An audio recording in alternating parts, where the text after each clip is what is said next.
Does Yeah, it keep on going so I up? turned it You're going off. to die. No, it's No bullying. because your battery's dead. And No, your battery it's- starts going dead. I tried to ID. take the thing off, but it doesn't work.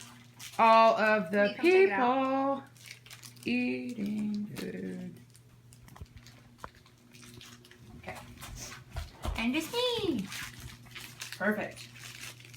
So, what would you guys do if there was no longer any room for your family? America had become overcrowded, there was no food, no jobs, and no place to live.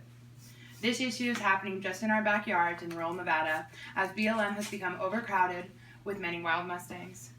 Even towns such as Reno, wild horses have become an issue on their land and ours.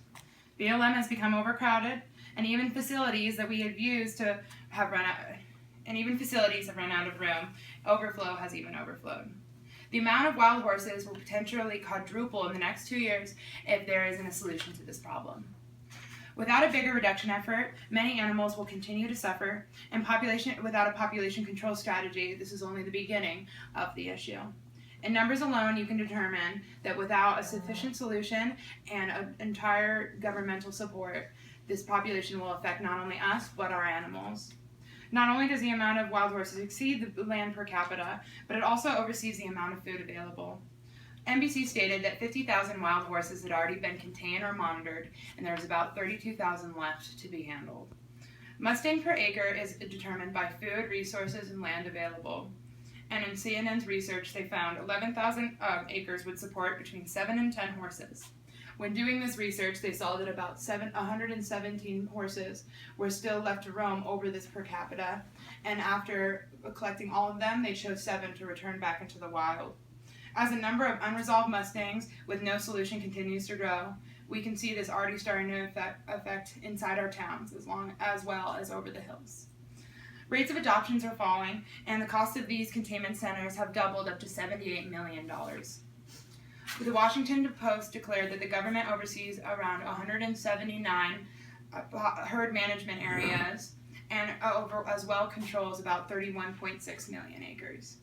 The BLM funding only devotes 1.5% to population suppression, which seems like a shocking statistic, as if you do research, you'll see that most of the issue itself is just based on birth control.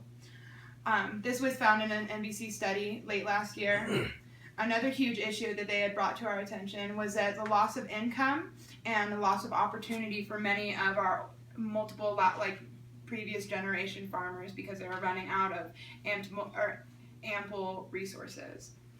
As well, the Eli News stated that while in captivity, taxpayers pay about $50,000 per horse over their 25-year lifespan.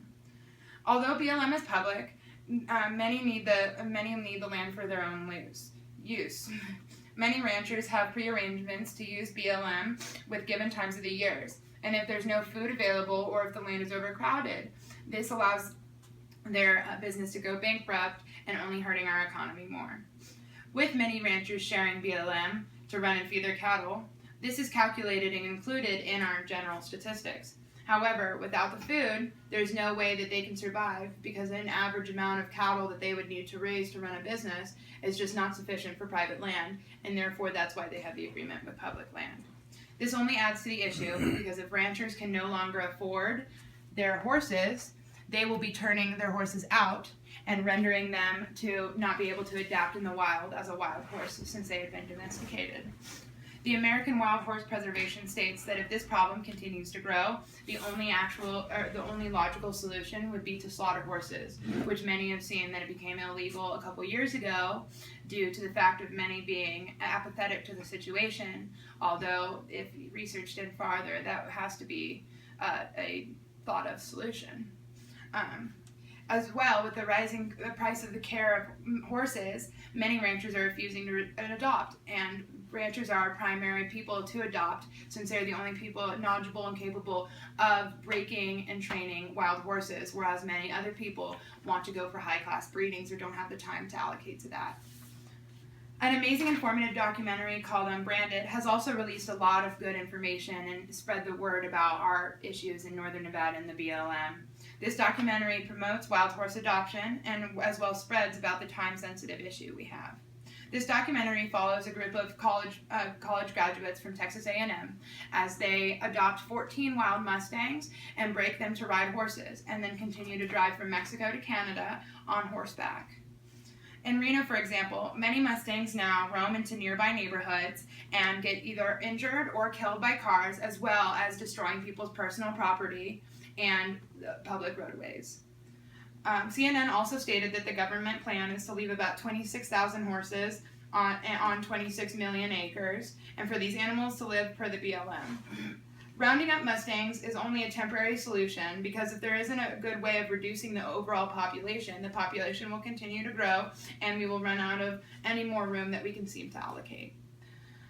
With reducing population growth, this issue is the only way it can be regulated.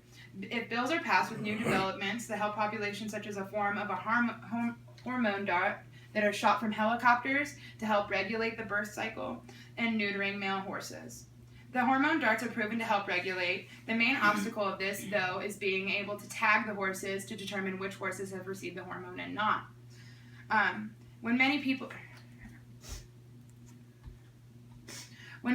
think of Nevada, they think of free, healthy, wild animals running across the land, not an overflow plant or frail or dying. With a combination of adoptions and birth control, we can have that again. We can share the land again like the BLM was designed to do so, and have peace of mind knowing that our wild animals have more elbow room again.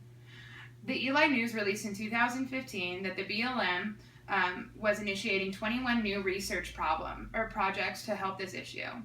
Many solutions have been discovered, like minimally invasive surgical sterilization that requires no invasions, surgical approaches like tubal ligation for mares, and contraceptive vaccines for baby horses or equids. However, all of these require legislation, and so it's our job to be voting and voicing our opinion on this to make sure it gets passed. This is the only way that we will be able to find an adaptable solution for our significant problem. Nevada is a tight-knit community where no one is left behind, including Mustangs. As a community, we need to stand up for what we believe in and what's right, and after all, this was their land first.